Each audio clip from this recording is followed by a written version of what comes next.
वासुदेवाय, ओम नमो भगवते वासुदेवाय, ओम ब्रह्मदेवाय नमः, ओम परमात्मने नमः। 11वां अध्याय। श्वेत लोहित कल्प में शिव स्वरूप भगवान सगोजात का प्रादुर्भाव तथा उनकी महिमा। ऋषिगण बोले, हे सूत जी, ब्रह्मा जी ने सगोजात, वामदेव, तत्पुरुष, अघोर तथा ईशान संज्ञक सनातन पुरुषोत्तम महेश्वर शिव को किस प्रकार देखा, आप हमें यथावत रूप से यह बताने की कृपा कीजिए। सूत जी बोले, 29वां कल्प श्वेत लोहित नाम से जाना जाता है। उस कल्प में जब ब्रह्मा जी समाधिस्थ होकर परमेश्वर का ध्यान कर रहे थे, उसी समय शिखाधारी श्वेत लोहित वर्ण वाला एक कुमार प्रकट हुआ। उन सघोजात कुमार को देखकर सर्वतोमुख श्रीमान ब्रह्मा जी उन्हीं ब्रह्मा रूपी महात्मा परमेश्वर को हृदय में धारण करके ध्यान योग में तत्पर हो गए। पुनः ध्यान योग से उन्हें साक्षात परमेश्वर जानकर प्रणाम किया। ब्रह्मा जी ने उन सगोजात कुमार को परात्पर ब्रह्मा कल्पित कर लिया। तत्पश्चात उन सगोजात ब्रह्मा के समीप ही सुनंद, नंदन, विश्वनंद तथा उपनंदन नामक श्वेत वर्ण वाले 4 महायशस्वी शिष्य प्रकट हुए। वे महात्मा शिष्य उन सगोजात ब्रह्मा की सेवा में सर्वदा तत्पर रहते थे। उनके आगे श्वेत वर्ण की आभा वाले श्वेत नामक एक महातेजस्वी मुनि उत्पन्न हुए। उन सगोजात से उत्पन्न होने के कारण उस मुनि का नाम हर भी है। वहां पर वे सभी मुनि परम भक्ति से शाश्वत ब्रह्मा रूप उन सगोजात महेश्वर की स्तुति करते हुए उनके शरणागत हुए। अतएव हे द्विजो, जो प्राणी प्राणायाम परायण होकर ब्रह्मा तत्पर चित्त से उन विश्वेश्वर देव के शरणागत होते हैं, वह सभी पापों से मुक्त विमल आत्मा वाले तथा ब्रह्मा ज्ञानी हो जाते हैं और अंत में विष्णु लोक को भी पार करके रुद्र लोक को जाते हैं। इस प्रकार श्रीलिंग महापुराण के अंतर्गत पूर्व भाग में सगोजात महात्मा नामक 11वां अध्याय पूर्ण हुआ। 12वां अध्याय। रक्त कल्प में शिव स्वरूप भगवान वामदेव का प्रादुर्भाव तथा उनकी महिमा। सूत जी बोले, 30वां कल्प रक्त कल्प के नाम से प्रसिद्ध है। महान तेजस्वी ब्रह्मा ने उस कल्प में रक्त वर्ण धारण किया था। पुत्र की कामना से ध्यानरत परमेष्ठी ब्रह्मा जी के समक्ष एक महातेजस्वी तथा प्रतापी कुमार प्रकट हुआ। वह रक्त वर्ण के भूषण, रक्त वर्ण की माला तथा रक्त वर्ण के वस्त्र धारण किए हुए था तथा उसके नेत्र भी रक्त वर्ण के थे। लाल वस्त्र धारण किए उस महात्मा कुमार को देखकर ब्रह्मा जी ने परम ध्यान योग से यह जान लिया कि यह कुमार तो साक्षात देवेश्वर हैं। उन्हें प्रणाम करके आत्मजित भगवान ब्रह्मा ने वामदेव संज्ञक उन परमेश्वर को साक्षात ब्रह्मा स्वरूप कल्पित किया। तत्पश्चात ब्रह्मा जी के द्वारा अनेक विध स्तुति किए जाने पर प्रसन्न हृदय परमेश्वर महादेव ने उन पितामह से यह कहा, हे पितामह, पुत्र की कामना से ध्यान परायण आपने मेरा दर्शन प्राप्त किया और परम भक्ति से ब्रह्मा अर्थात वामदेवाय मंत्र पूर्व में लगाकर अनेक स्तुतियों से मेरा स्तवन किया। अतएव आप प्रयत्न पूर्वक ध्यान बल का आश्रय लेके कल्प कल्प में मुझ सर्वश्रेष्ठ तथा लोक के आधार स्वरूप परमेश्वर को भली भांति जानेंगे। इसके अनंतर ब्रह्मा जी के विरजा, विवाहु, विशोक तथा विश्व भावन नाम वाले 4 और कुमार उत्पन्न हुए। वह सभी कुमार महान विशुद्ध आत्मा वाले तथा ब्रह्मा तेज से संपन्न थे। वह सभी कुमार ब्रह्मानिष्ठ, ब्रह्मातुल्य, वीर तथा अध्यवसायी थे। वे रक्तवर्ण के वस्त्र तथा रक्तवर्ण की माला से विभूषित थे। उनके शरीर में लाल कुमकुम तथा लाल भस्म लगा हुआ था। तत्पश्चात 1000 वर्ष के अनंतर ब्रह्मा भाव में लीन वे सभी ब्रह्मा प्रिय महात्मा कुमार उन वामदेव स्वरूप ब्रह्मा का चिंतन करते हुए लोक के अनुग्रह तथा शिष्यों के कल्याण की कामना से संपूर्ण धर्मों का उपदेश करके पुनः शाश्वत महादेव रुद्र में समाविष्ट हो गए। हे श्रेष्ठ जीजों, इसी प्रकार परमेश्वर परायण अन्य जो भी भक्त समाधि से ध्यान करके ब्रह्मा रूप परमेश्वर वामदेव का दर्शन करेंगे, विमल आत्मा वाले ब्रह्मानिष्ठ वह सभी भक्त पाप से छूटकर उस रुद्र लोक को प्राप्त होंगे जहाँ से जीव का पुनः संसार में आगमन नहीं होता। इस प्रकार श्रीलिंग महापुराण के अंतर्गत पूर्व भाग में वामदेव महात्म्य नामक 12वां अध्याय पूर्ण हुआ। 13वां अध्याय। पीतवासा कल्प में शिव स्वरूप भगवान तत्पुरुष का प्रादुर्भाव तथा उनका महात्मा। सूत जी बोले, 31वां कल्प पीतवासा कल्प नाम वाला कहा गया है, जिसमें महाभाग ब्रह्मा ने पीला वस्त्र धारण किया था। पुत्र प्राप्ति की कामना से परमेश्वर के ध्यान में रत परमेष्ठी ब्रह्मा जी के समक्ष पीत वस्त्रधारी एक महातेजस्वी कुमार प्रकट हुआ। वह कुमार पीत वर्ण की माला तथा पीत परिधान धारण किए हुए था। उस महान भुजाओं वाले कुमार के अंगों में पीत वर्ण का गंध लिप्त था तथा वह पीले वर्ण की पगड़ी और हेम वर्ण के यज्ञोपवीत से सुशोभित था। ध्यान युक्त होकर ब्रह्मा जी ने जब यह जान लिया कि यह जगत के परमेश्वर हैं, तब वह हृदय लोक के आधार रूप प्रभु महेश्वर के शरणागत हो गए। उसी समय ध्यानगत ब्रह्मा जी ने महेश्वर के मुख से निकली हुई 4 पैरों वाली, 4 वक्रों वाली, 4 हाथों वाली, 4 स्तनों वाली, 4 नेत्रों वाली, 4 सींगों वाली, 4 डाँड़ों वाली, 4 मुखों वाली, 32 गुणों से युक्त, सभी दिशाओं में मुख वाली, ईश्वर रूपणी विश्व रूपा श्रेष्ठ महेश्वर स्वरूपणी गाय देखी। तब उस महादेवी महेश्वरी गाय को देखकर सभी देवताओं के वंदनीय महातेजस्वी महादेव ने, तुम मति हो, बुद्धि हो तथा स्मृति हो, इस रूप में उस धेनु की महिमा का बार बार गान करते हुए कहा, हे महादेवी, आओ आओ और संपूर्ण जगत को योग के द्वारा आवृत करके अपने वश में करो। इस प्रकार कहने पर वह धेनु हाथ जोड़कर सर्वसमर्थ महादेव के सम्मुख खड़ी हो गई। इसके अनंतर देवेश्वर महादेव ने उससे कहा, तुम रुद्राणी होगी और ब्राह्मणों के कल्याण के लिए परमार्थ साधिका बनोगी। ऐसा कहकर देवादिदेव जगत गुरु महादेव ने पुत्र की कामना से ध्यानरत ब्रह्मा जी को वह चतुष्पाद गाय दे दी। तदंतर ध्यान योग से उस धेनु की परमेश्वरी जानकर ब्रह्मा जी ने जगत गुरु महादेव से वह माहेश्वर धेनु प्राप्त कर ली। ब्रह्मा जी एकाग्रचित होकर रौद्री गायत्री का ध्यान करके और रौद्री गायत्री के रूप में कथित इस वेद प्रतिपादित ज्ञानदायिनी विद्या स्वरूपणी तथा लोकवंधा महादेवी धेनु का ध्यान युक्त मन से जप करके महादेव के शरणागत हुए। तत्पश्चात परमेश्वर महादेव ने उन ब्रह्मा जी को दिव्य योग, महान कीर्ति, ऐश्वर्य, ज्ञान संपदा तथा वैराग्य प्रदान किया। इसके बाद तत्पुरुष संज्ञक उन महादेव के समीप दिव्य कुमार प्रकट हुए, जो पीले रंग की माला तथा पीले वस्त्र धारण किए हुए थे और पीले रंग के गंध का अनुलेपन किए हुए थे। उनके सिर पर पीले रंग की पगड़ी थी। उनके मुख तथा बाल भी पीत वर्ण के थे। तदंतर विमल ओज से युक्त योगात्मा तपस्या में ही आह्लादित रहने वाले ब्राह्मणों के हितैषी तथा धर्म एवं योग बल से संपन्न वह कुमार 1000 वर्ष तक उन तत्पुरुष महादेव के समीप निवास करके यज्ञ करने वाले मुनियों को महायोग का उपदेश प्रदान महेश्वर में समाविष्ट हो गए। इसी विधि से अन्य जो भी लोग नियतात्मा, ध्यानपरायण तथा जितेंद्रिय होकर महेश्वर के शरणागत होते हैं, वह समस्त पापों से मुक्त होकर शुद्धात्मा तथा ब्रह्मा तेज संपन्न हो जाते हैं और अंत में महादेव में प्रविष्ट हो जाते हैं तथा पुनर्भव के बंधन से छूट जाते हैं। इस प्रकार श्री लिंग महापुराण के अंतर्गत पूर्व भाग में तत्पुरुष महात्म्य नामक 13वां अध्याय पूर्ण हुआ। 14वां अध्याय असित कल्प में शिव स्वरूप भगवान अघोर का प्राकट्य और उनका महात्मा। सूत जी बोले, इसके बाद उस पीत कल्प के बीत जाने पर ब्रह्मा का दूसरा कल्प प्रवट हुआ। वह असित कल्प नाम वाला था।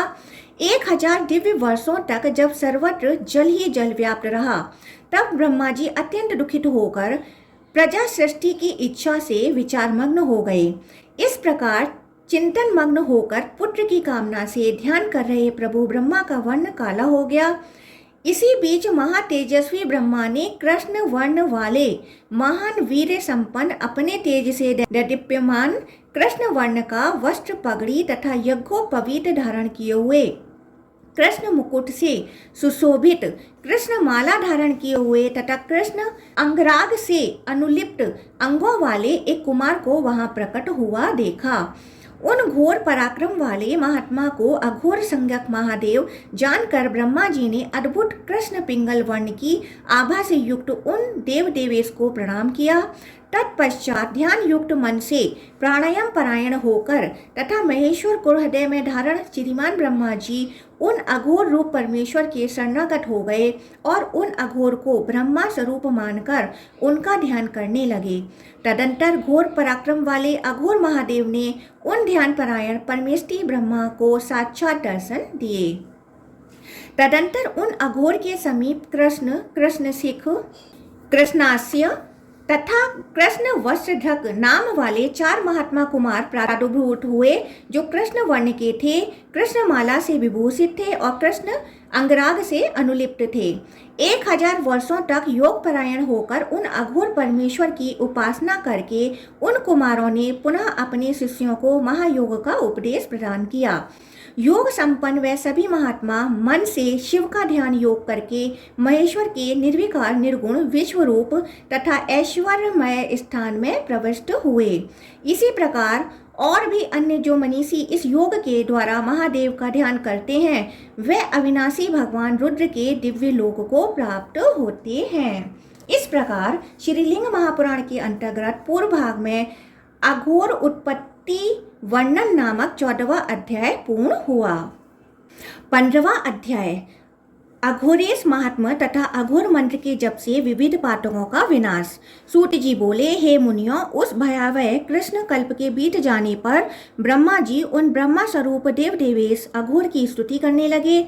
उस स्तुति से प्रसन्न होकर महादेव ने अनुग्रह कर ब्रह्मा जी से कहा, हे महाभाग, ब्रह्मा हत्या आदि महापातकों, अन्य पातकों तथा अनेक विध पापों को मैं अपने इसी अघोर रूप से दूर करता हूँ, इसमें कोई संदेह नहीं है। हे सुव्रत, हे पितामह, इस प्रकार सभी उपपातकों, मानसिक पापों, सुतीक्ष्ण वाचिक पापों, कायिक पापों, मिश्रित पापों, प्रासंगिक पापों, जानबूझकर किए गए पापों, सहज रूप में आगुंतक पापों तथा पितृमात्र देहजन्य पापों को दूर कर देता हूँ। और हे विभो, समस्त प्रकार के पातक जनित दुखों का नाश कर देता हूँ, इसमें लेस मात्र भी संशय नहीं है। हे प्रभो, 1,00,000 बार अघोर मंत्र अघोरेभ्यो अथा घोरेभ्य जप ब्रह्मा हत्यारा भी मुक्त हो जाता है। हे वत्स, उससे आधा जप करने से वाचिक पाप तथा उससे भी आधे जप से मानसिक पाप, 4 गुना जप करने से बुद्धिपूर्वक अर्थात जानबूझकर किए गए पाप तथा 8 गुना जप करने से क्रोधपूर्वक किए गए पाप दूर होते हैं। वीरों की हत्या करने वाले को 1,00,000 जप तथा भ्रूण हत्या करने वाले को 1 करोड़ जप करना चाहिए। माता का हत्यारा 10,00,000 जप करने से शुद्ध होता है, इसमें संशय नहीं है। गाय की हत्या करने वाला कृतघ्न तथा स्त्री का हत्यारा ऐसा पापी मनुष्य 10,000 बार अघोर मंत्र जप कर पाप मुक्त हो जाता है, इसमें लेस मात्र भी संदेह नहीं है। हे प्रभु, जानकर अथवा बिना जाने सुरापान करने वाला 1,00,000 जप से तथा वारुणी मध पीने वाला उसके आधे अर्थात 50,000 जप से पाप मुक्त हो जाता है, इसमें किसी प्रकार का संशय नहीं है। बिना स्नान किए भोजन करने वाला गायत्री जप तथा अग्निहोत्र किए बिना और देवताओं एवं अतिथियों आदि को भोजन कराए बिना भोजन करने वाला द्विज 1,000 जप करने से शुद्ध होता है। ब्राह्मण का धन हरण करने वाला तथा स्वर्ण की चोरी करने वाला अधम व्यक्ति 10,00,000 अघोर मंत्र जप कर पाप से मुक्त होता है, इसमें संदेह नहीं है। इसी प्रकार हे पितामह, गुरु पत्नी में आसक्ति रखने वाला, माता का वध करने वाला तथा ब्रह्मा हत्यारे नराधम को भी पाप मुक्ति हेतु 10,00,000 मानस जप करना चाहिए। पापियों के संपर्क मात्र से लगने वाला पाप उन पापियों के पाप के ही समान कहा गया है, फिर भी मात्र 10,000 जप से ही संपर्क में रहने वाला प्राणी उस पाप से मुक्त हो जाता है। संसर्ग से होने वाले पाप समन के लिए पातकी को 1,00,000 मानस जप अथवा उसका 4 गुना उपांशु जप अथवा 8 गुना वाचिक जप बुद्धिपूर्वक करना चाहिए। उपपातकी जनों के लिए, पापी जनों के लिए निर्धारित जप का आधा जप करना बताया गया है तथा सामान्य पापों से मुक्ति हेतु उससे भी आधे जप का विधान है। इसमें कोई संदेह नहीं करना चाहिए। हे द्विजों, ब्रह्मा हत्या, सुरापान, स्वर्ण की चोरी, गुरु पत्नी गमन आदि महापातक करने वाले ब्राह्मण को चाहिए कि वह रुद्र गायत्री का अर्थ है यहाँ ओम तत्पुरुषाय विगहे महादेवाय धीमहि तन्नो रुद्र प्रचोदयात्। रुद्र गायत्री मंत्र के द्वारा कपिला किंचित पीतवर्ण गाय का मूत्र गंध द्वारा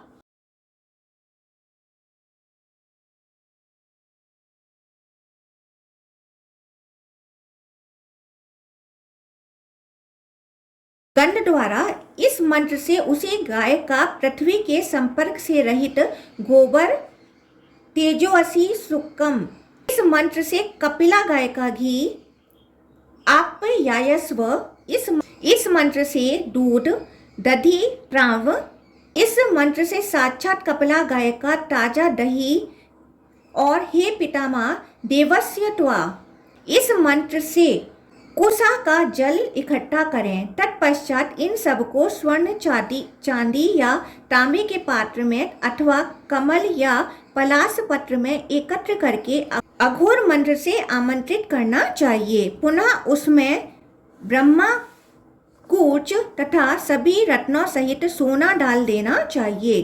तत्पश्चात अघोर मंत्र का जप करके घी आदि से हवन करना चाहिए। घी, चरु, समिध, तिल, यव, धान्य से अलग अलग आहुति देनी चाहिए। प्रत्येक की 7 बार आहुति देने का विधान है। इन द्रव्यों के अभाव में अघोर मंत्र से केवल घी से ही हवन किया जा सकता है। हे द्विजों, इसके बाद अघोर मंत्र का जप करते हुए 8 द्रोण घी से देवेश शिव को स्नान कराकर बाद में शुद्धोदक स्नान कराना चाहिए। पुनः दिन रात उपवास करके दूसरे दिन प्रातःकाल स्नान कर ब्रह्मा कूच विधि से बनाए गए पंचगव्य का पान करना चाहिए। तत्पश्चात आचमन करके शिव के आगे विधि पूर्वक ब्रह्मा संबंधी गायत्री मंत्र का जप करना चाहिए। ऐसा करके कृतघ्न ब्रह्मा हत्यारा, भ्रूण हत्या करने वाला, वीरघाती, गुरु की हत्या करने वाला, मित्र के साथ विश्वासघात करने वाला, चौर वृत्ति वाला, स्वर्ण चोर, गुरु की पत्नी में सदा आसक्ति रखने वाला, मद्यपान करने वाला, शूद्र स्त्री में आसक्त, पराई स्त्री के साथ व्यभिचार करने वाला, ब्राह्मण का धन हरण करने वाला, गौ हत्यारा, माता पिता की हत्या करने वाला, देवताओं की मूर्ति खंडित करने वाला, शिवलिंग ध्वस्त करने वाला तथा हजारों प्रकार के अन्य मानसिक, वाचिक, शारीरिक पाप करने वाला द्विज शीघ्र ही पाप मुक्त हो जाता है। इतना ही नहीं, इस विधि के करने से सैकड़ों जन्म जन्मांतर के पापों से मुक्ति मिल जाती है। मैंने अघोरेश्वर भगवान शिव के प्रसंग में इस रहस्य का वर्णन किया है। अतएव द्विज अर्थात ब्राह्मण, क्षत्रिय तथा वैश्य को सभी पापों से मुक्ति हेतु इस अघोर मंत्र का जप नित्य करना चाहिए। इस प्रकार श्रीलिंग महापुराण के अंतर्गत पूर्व भाग में अघोरेश महात्म नामक 15वां अध्याय पूर्ण हुआ। 16वां अध्याय विश्व रूप नामक कल्प में शिव स्वरूप भगवान ईशान का प्रादुर्भाव। ब्रह्मा जी द्वारा ईशान की स्तुति। सूत जी बोले, हे मुनि श्रेष्ठों, असित कल्प के अनंतर विश्व रूप नाम से विख्यात ब्रह्मा जी का दूसरा अत्यंत अद्भुत कल्प आरंभ हुआ।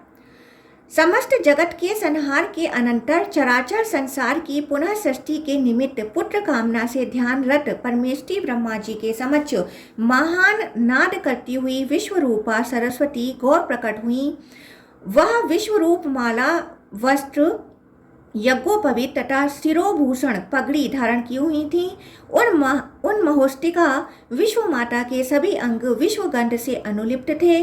तदंतर वह युक्तात्मा भगवान ब्रह्मा उसी प्रकार के विश्व रूप वाले शुद्ध स्फटिक मणि के तुल्य आभा युक्त तथा सभी आभूषणों से शोभायमान सर्वेश्वर, सर्वव्यापी, सर्वसमर्थ परमात्मा ईशान देव का मन से ध्यान करके उनकी वंदना करने लगे।